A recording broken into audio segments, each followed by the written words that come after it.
और इधर ग्वालियर में भोले बाबा हरि साकार के आश्रम पहुंची पुलिस। झंडा के पुरा गांव में किराए के मकान में बाबा का आश्रम था। तिघरा थाना पुलिस ने आश्रम पहुंचकर तलाशी ली है आश्रम में, लेकिन पुलिस को ताला लगा हुआ मिला।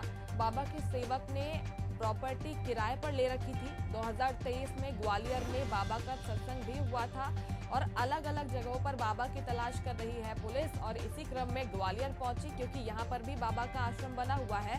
लेकिन जब पुलिस वहां पर पहुंची तो पुलिस की टीम को आश्रम में ताला लगा हुआ मिला, क्योंकि बाबा के सेवक ने ये प्रॉपर्टी किराए पर ले रखी थी। 2023 में ग्वालियर में बाबा का सत्संग भी हुआ था। इसी वजह से पुलिस की टीम यहाँ पर बाबा की तलाशी के लिए उसे ढूंढने के लिए पहुंची। ग्वालियर के आश्रम की तस्वीरें आप तक पहुंचा रहे हैं। यहाँ पर ये आश्रम बाबा का बनाया गया है। झंडा के पुरा गांव में किराए के मकान में बाबा का आश्रम यहाँ पर बनाया गया है। तिघरा थाना पुलिस यहाँ पर पहुंची और आश्रम की तलाशी ली गई। और इस खबर पर ज्यादा जानकारी के साथ संवाददाता भूपेंद्र भदौरिया फोन लाइन पर हमारे साथ जुड़ गए हैं। भूपेंद्र, अलग अलग आश्रमों में पुलिस पहुंच रही है, यही कोशिश कर रही है कि जल्द से जल्द बाबा को पकड़ लिया जाए, क्योंकि ये भी कहा जा रहा है कि एफआईआर में उसका नाम दर्ज होगा। वहां पर क्या कुछ मिला है पुलिस को? देखिए, कहीं ना कहीं उत्तर प्रदेश के हाथरस में सत्संग के दौरान एक बड़ी जो हादसा हुआ है और लगभग 123 लोगों की जान गई। अब उसके तार कहीं न कहीं ग्वालियर से भी जुड़ते नजर आ रहे हैं। ग्वालियर में भोले बाबा उर्फ नारायण हरि सरकार का एक आश्रम है। ये आश्रम उन्होंने यहाँ किराए पे अपने ही किसी अनुयायी से लिया था और बाबा अक्सर यहाँ आया करते थे और बड़ी संख्या में लोग भी यहाँ पहुंचा करते थे।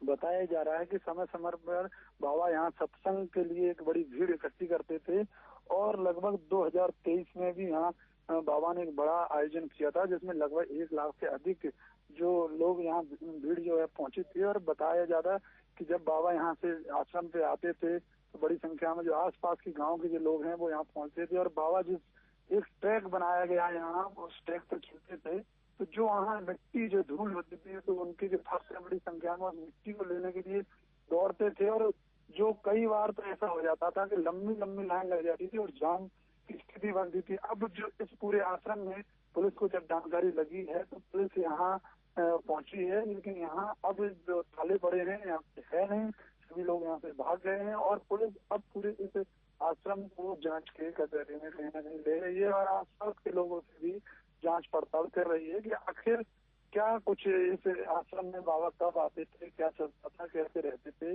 तो लगातार जो अभी ये भी बताया गया कि 2 महीने के पहले शायद यहाँ बाबा आए थे और काफी लोग जो बाहर से भी बाबा के साथ यहाँ आए करते थे, रुकते थे, सत्संग होता था।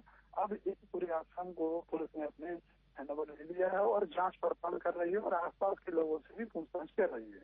बिल्कुल जरूरी हो जाता है हर एंगल से जांच करना, क्योंकि ये भयावह हादसा हाथरस में हुआ है और 123 लोगों ने, भूपेंद्र, देखिए, अपनी जान गंवा दी है। फिलहाल बहुत शुक्रिया तमाम जानकारी के लिए आपका।